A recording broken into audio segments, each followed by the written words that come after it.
end of the match, as a sign of respect in the Japanese martial art. When Sasson extended his hand, El Shihabi backed away, shaking his head. The Israeli then walked off in disgust. The referee called El Shihabi back to the mat and obliged him to bow, and he gave a quick nod of his head. He refused to comment afterwards.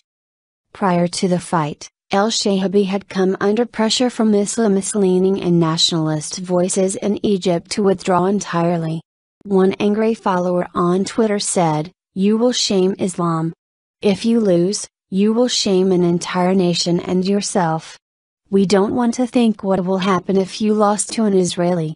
Victory will give you nothing. How can you cooperate with a murderous nation?"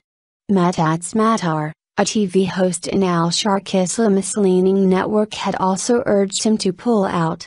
He said, "My son, watch out, don't be fooled, or fool yourself thinking you will play with the Israeli athlete to defeat him and make Egypt happy.